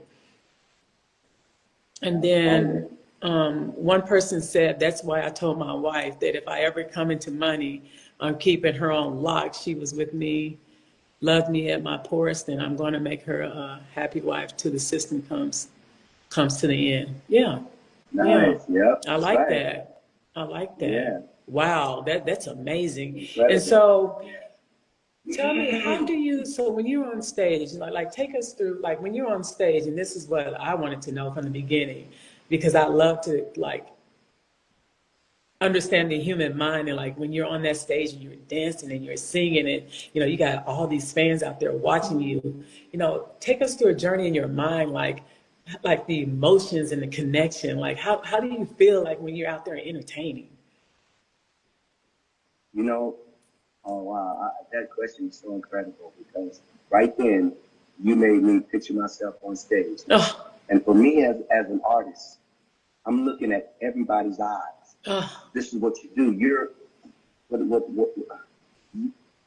you're feeling the crowd. You're glancing around the room. yeah, Then when you see him, if you see him looking literally Katina at you like this, you know, like they're trying to figure out, is he really singing like Jackie? Like, so it's like that's when you know that you're doing something good. Or wow, you can tell on a person's face that you're really doing your job, right? right, That's where the confidence comes. Then you get a burst of energy from Zion, and you want to just work, work, work. You want to just spin around, and you want to do all that because the crowd gives you energy. I heard every actor I talk to, they say that being on Broadway, right when the crowd is there, yeah, gives them energy. It's not like being on a set. yeah, And all the great actors want to be on Broadway. And it's the same being in front of a crowd singing. It's just you could read the crowd so well, and it's literally something's going off in your brain, like some endorphins, yeah, and it's like a high. That's the only thing wow, I can. It's and then when you get off the stage, you're still up here. No yeah, drugs. It's just wow. It's a beautiful feeling. wow, wow, It's crazy. And I think that's why a lot of people become addicts in this industry because you could be up here all right, night long and they want something to bring them down. yeah. But what brings me down is that pillow. And I start snoring. I'm like, okay, let me go on home and go to sleep. It's just, because eventually it'll wear off. You get back to the hotel room, you take a shower, but you still seeing those smiles. I can see those smiles right now in my head. The different ones, and they're like, and they're, even a lot of my shows over in Canada, I want to get down in the audience and walk around, shake their hands and stuff like Yeah. that. And I do that. And it's beautiful being close to it, you know? Wow. Wow. And so one said, I'll go back to that question last, but he is a true entertainer. That's because you're a real entertainer. If they're not enjoying it, your job is not done and doing a great job. And then the one question is, when is your next performance? They want to know when is your next like current performance. Let me see. So, out here in Vegas, that's August 28th, 29th, 30th, and 31st. We're going to be doing our tribute to the Temptations. That's a wonderful show at South Point Hotel and Casino. And you don't have to pay to park there. Beautiful casino, Yeah. South Point Casino. The tickets are only $36. Oh It's in a wow. big showroom that seats about 450 people. Beautiful showroom. And that's our next one here in town. So August 28th, 29th, 30th, and 31st? Yes. Okay. Thursday, Friday, Saturday, and Sunday. Okay. Uh-huh. Okay, Friday, Saturday. Now, And after that, do you have anything on like your Instagram or YouTube or anywhere where they can buy the tickets on the platform or well, they can go straight to southpointcasino.com, and then just scroll down. You'll see the name of the show is I Can't Get Next to You. okay. That's our show. Oh, I love this. Yeah, we do that. Yep, and Get Next to You. And this will be our third year there. So we'll be there next year too. They already gave us dates for next year. So it's a really nice show. Yeah, and the audience is deep because you hear those Motown shows, Yeah. those Motown songs, and you singing And this along, thing, and oh my we're doing the God. dance steps like the Temps. We're dressing like the Temps. It's a beautiful Oh thing, my man. And gosh. it's like literally reliving my childhood. Ugh. You know, oh my goodness, it's This crazy. is just, this is phenomenal. And so, what are some of the shows that do you have anything that's like, what I'm going to call it, that you do like each month that's there where people actually can see it on the side that like a schedule that you stick to like each month that you do No, we don't. shows? Katina, we don't have a residency now. Okay. A producer's working on that because we had a residency when it was Bally's. Now Okay. it's the Longhorn Casino, but that residency is really nice. When you have a residency, but they're in talks about another residency for us. But until then, we just keep it moving. Travel here, Oh, travel there, and wow. no just set place. Not Yeah, yet. right. And so Yeah. someone said excellent show and great place sells out every time. Oh wow. Yeah. Wow. Oh So yeah, you're it's a great sold show. out. I can't get next to you with the four Vernon Taylor, Sam Thomas, William Jordan Jr., and D. Levon Sullivan, and myself. Beautiful. Now, when you go to majority of these shows, are you solo or do you have different artists come in and actually duet with you and things like that? Well, I did my own show back on I think of July the 18th. It was just me Okay. up there. I put a lot of things on my Instagram. Okay. I was just doing cover tunes, whether it's Justin Timberlake, the Isley Brothers, Oh or wow. I just do all kinds of songs. Bruno Mars. I did a lot of different songs of different artists just to show people, oh, I can do the young stuff too That's now. right. Because Don't count me out. fortunately, I still got my vocal range thanks to Jehovah and me exercising. I met Okay. Seth Briggs years ago. He taught me those exercises. So, um, yeah, man, I just I haven't done a duet. Well, I was filling in, doing some things here.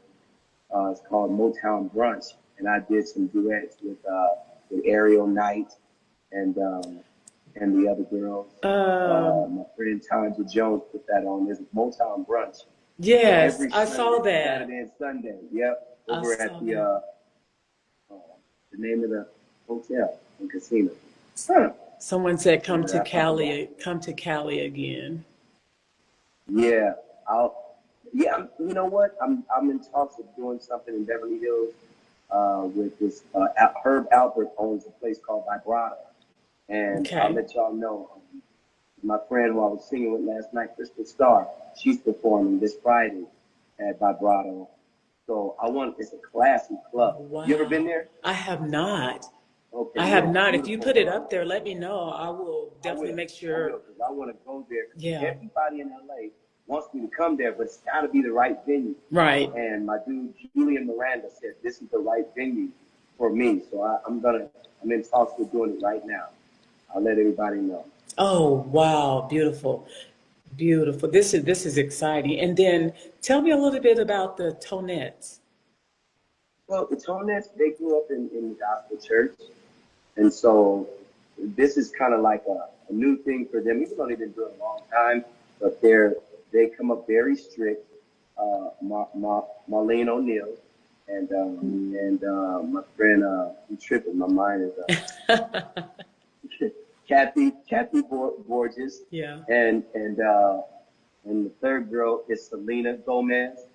So it's all three of them. They're phenomenal together. Shout out to all my three fams over in Canada. Wow.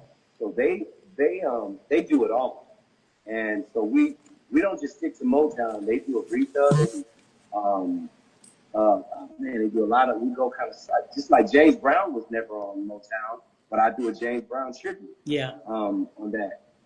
So they do a lot of stuff during that show. It's just so much music on our show together. Yeah. And if I'm not there, well, now they're in Nashville visiting. They flew from Canada.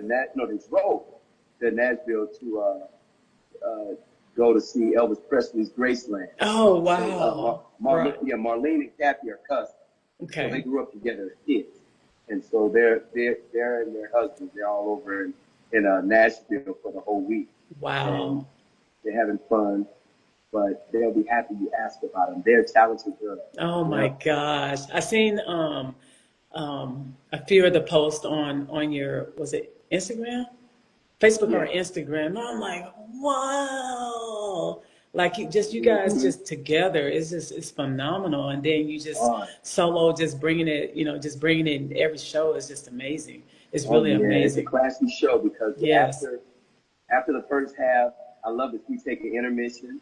People go out and buy Yeah. drinks or whatever, buy souvenirs, and then we do the other half. I love splitting it up like that, and it's just a beautiful show, man. I love it. Wow. Tell Yeah.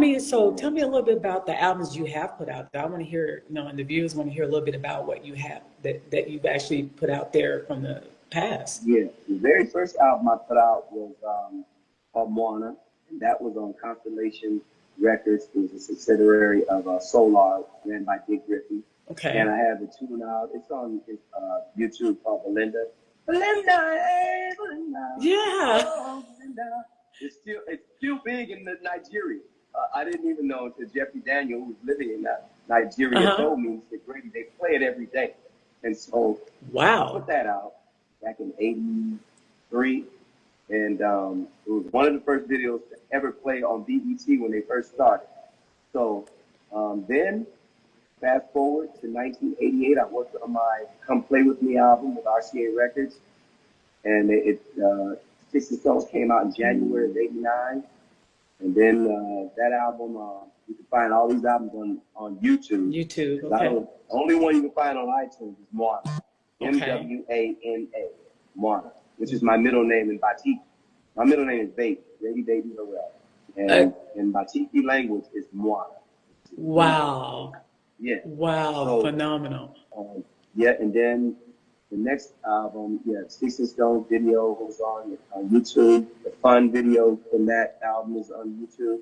Then my last album with RCA is called Romancing, and that's on YouTube as well. Okay. Um, and the only single they released on there before I lost that deal was "Don't Turn Your Back on Me." Okay. And yes, all those albums, those three albums are you can find them all on YouTube. All on YouTube. All right. Yeah. All right. And so, but you do have YouTube, and then so what are some of the socials you're on? I know you're on Instagram and YouTube and Facebook. Yes, I'm on Facebook as Grady Harrell. Instagram, I am Grady Harrell. My YouTube page is called, you see all my performances. My YouTube page is called Mellow Face Baby. And Okay. then just put Grady Harrell after that. If you Okay. just put Mellow Baby, a lot of things pop up. Put Mellow Face Baby, then Grady Harrell. And then you'll go to my page. And I'm always adding videos, uploading videos. So you'll see a lot of old stuff on YouTube that I've done. Wow. It's an Yeah. honor. I'm telling you, it's an honor. And so leaving Thank with you. the last question. So what would Yeah. you tell inspiring artists, right now today? Like what advice would you give them?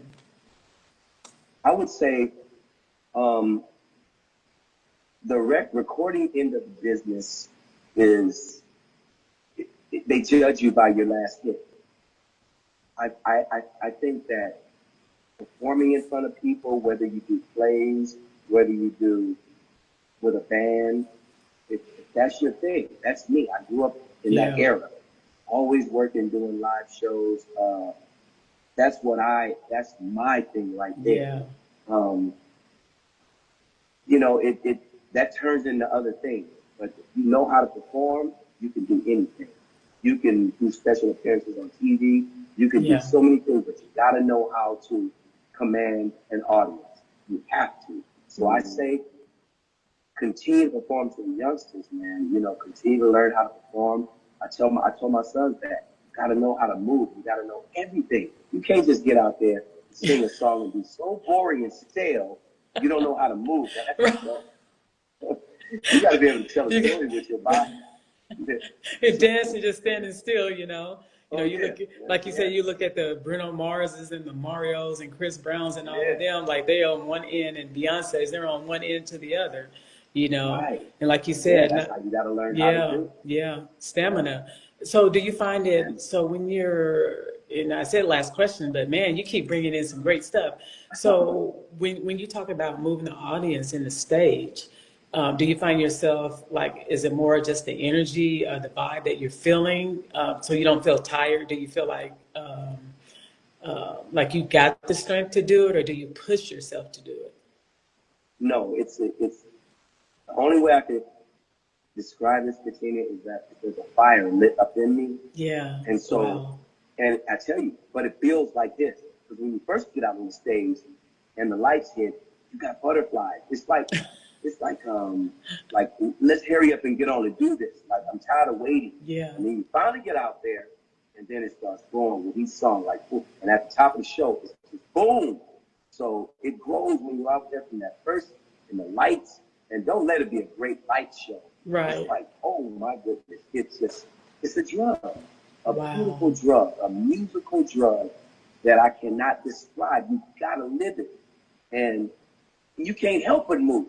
It's like, and then after you move so much, you Yeah. can just stand there and you can just move just move your hips. It's like Wow. you don't even gotta just stand still. Move your hips. It's just so many things to do Yeah. besides moving your legs and running back and forth like that. There's so many different movements in the human body that, but that comes from wisdom Right. and knowledge of the stage. Yeah. And so thankfully I went to that school. So keep Wow. doing what you do, youngsters. Don't let nobody tell you you can't do it. Keep learning. Keep, enjoying the music. You don't enjoy it, I enjoy it to this Yeah. day, you know? And that's a wonderful thing for me. I love it. Now that's amazing. And do you find the venues, when you go there, like have you ever had an instance where you went to a venue and was like, yeah, I can't work with this? No, Okay. no. Once you start getting into the rotation of the venues, Yeah. you usually know what they are.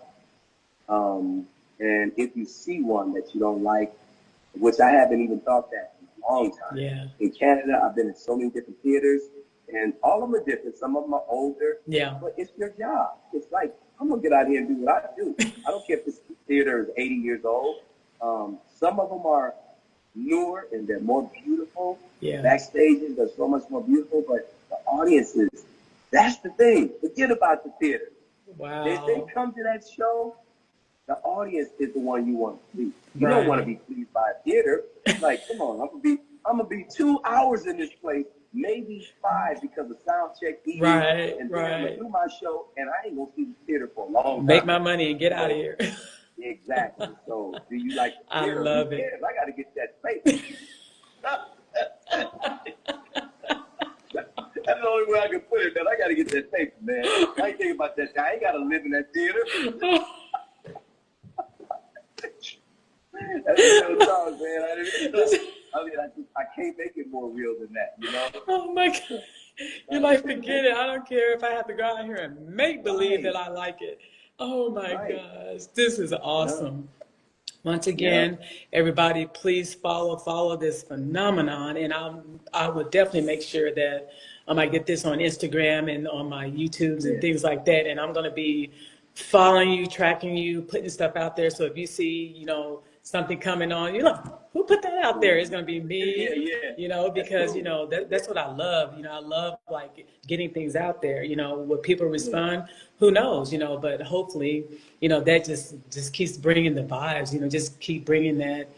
People just really believing in this industry, in themselves at mm-hmm. least anyway. The industry, that's a whole different story.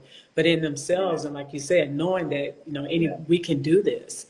And so, Yeah. having you on is just, it's a blessing. And I want to thank you Thank once you. again. It's a pleasure talking to you, Katina. Thank you And so much. I really enjoyed this. I always like talking. I'm a talker, especially when it comes to spiritual things. I can talk your head off, so I don't. Hey, there's but the nothing wrong with music, that. yeah, the music is beautiful, and I'm wishing you the best in Thank all you. your endeavors too. Thank you Thank so you. much. Thank I'm looking you. forward to seeing you more. More of your interviews with other folks. All right. Hey, and if you can ever do a part two if something major comes, not when just something Okay. major comes, but let me know because you still Okay. have a lot in your history to unravel. I mean, you talked Yeah. about, like from the beginning to the middle to the end, but looking at your track record and all the stuff that Hmm. you've done, it's like this, Yeah. this right here was almost 2 hours. That's nothing. It's No. so much that you can like unwrap of just your history Right. and your story is just amazing. Like it's Yeah. amazing, and I know a lot It of was people crazy will, living it. Living man. it is like looking back on it. I wrote a book, but I haven't published it yet because it's like I forgot to take all the names out.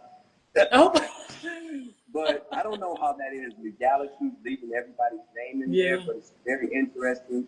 And I met this young guy named Lee Harris, and he took interest in my story. Shout out to Lee.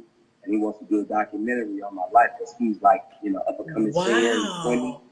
And I can't believe he's interested in me and doing a documentary on me. I'm like, okay, What? let's do it. Why wouldn't you be? I mean, look at and I know you're saying like I'm humble. I'm here. I just want to do me. But when you look at Yeah. your life and just like the history of just not even just you, your family, your kids. You bring Yeah. something to the table. With your kids and they've learned from you and you inspire them and like you inspire me. You inspire so other many people. And not only that, you're circling around to these legends that you've actually encountered and did the work with, and you continue Mm-hmm. to honor that. And there's nothing more of a blessing than having someone like you to continue to do that. Because this world don't have to do that. People don't. Let me put it this way: there's not a lot of people that do what you do. Mm-hmm. And so that's a true blessing in itself, and so Yeah. people like me, we respect you because you don't have to do that. You can go do your Right. thing and be like, I'm doing my thing. I don't have to honor anybody. But the musical gift and talents that you have is surreal. I mean, you're Yeah. doing so many people's.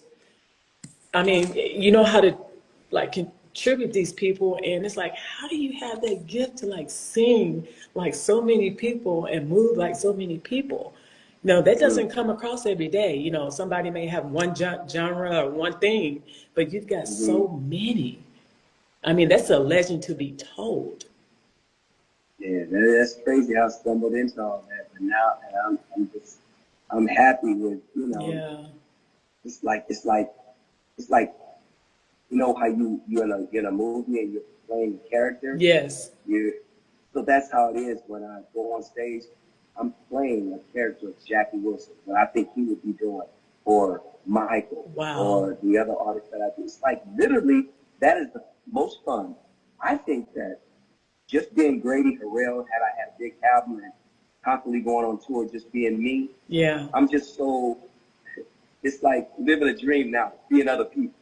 And then I just come home Wow. and be me. Grady Harrell, the Jehovah's Witness. Then I'll go out and I'll play Sam Cooke, I'll be him, I'll turn Yeah. into him, Yeah. and I'll turn into Jackie or all those. It's fun. It's just, and Wow. doing their music like they recorded. That's crazy. That's I love that. That's what I'm saying. It's like you're spinning my mind because it's like who does that? But I didn't mention Soul Train. Please touch on a Yeah, little bit about Soul Train. right. Um, so I was one of the, few people who danced on Soul Train and Yes. also performed on Soul Train. Wow. And our Soul Train family, we still get together and have Soul Train parties. Shout out to What?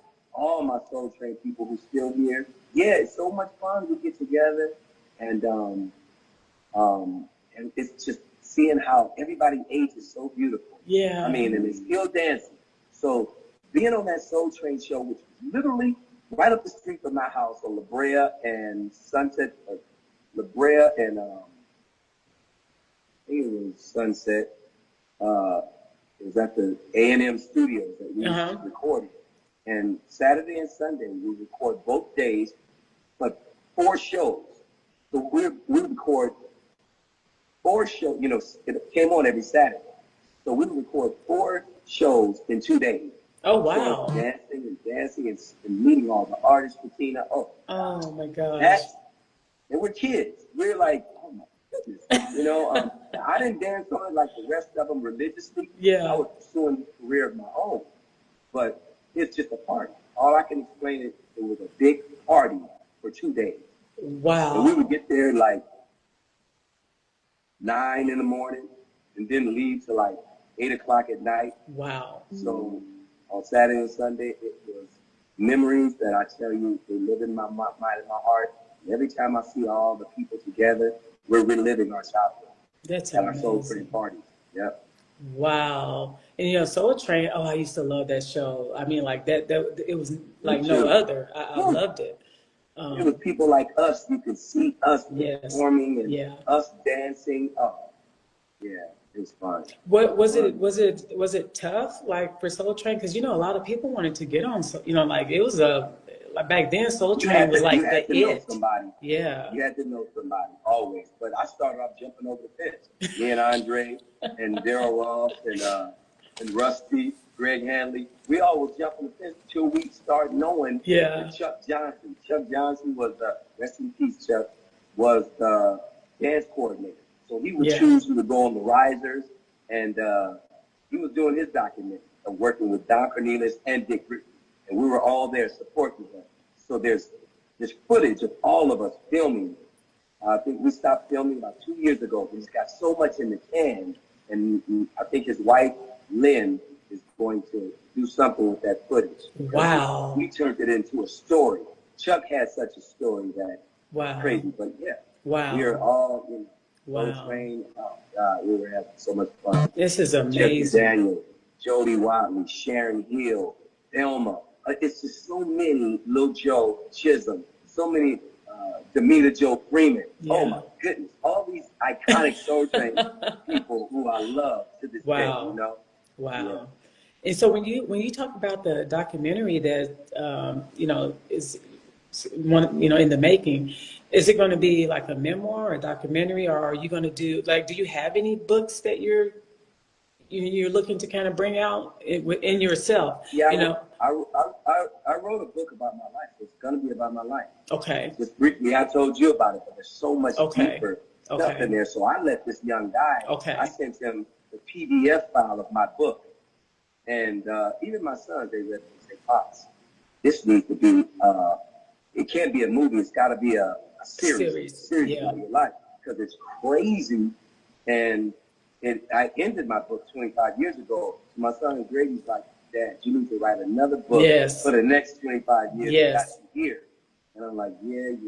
No, yeah. He's right, because the steps, you know, what from what I'm just hearing is just like it's exploring me. You know, you got a lot, you know, that people would like to hear and want to know. It's amazing. Yeah, it's amazing. Yeah. You've been through a history of just yourself and building who you are and your family. So it's an honor. It's definitely an honor. So I just want to thank you once again for being on here, and hopefully another time, a part 2. And I'm definitely looking forward to your schedule, you know, for your upcoming events. So I'll be looking for those. And like I said, I'll be spinning them around, because, you know, you're my inspiration here. So I'll be throwing some things out there and putting, you know, your IGs on my stuff. And I'll definitely send you the clip of this as well. I don't know with the Zoom because I can't see you on Zoom versus Instagram. So I don't know if Instagram will let me, I know they won't let you play the whole thing on Instagram. I think it only does like an hour of Instagram, because it'll say it's too long and then whatever. Right. So I may do clip it and see if I can kind of integrate you here and then the Zoom, and then get it on YouTube as well. But I'll get everything to you. But what an honor. And you know what? Thank you. I salute you for everything that you're doing for us. You're amazing, and I appreciate you. Thank you. Thanks for seeing me. You're welcome, and thank you to all the viewers. Thank you so much. I'll talk to you.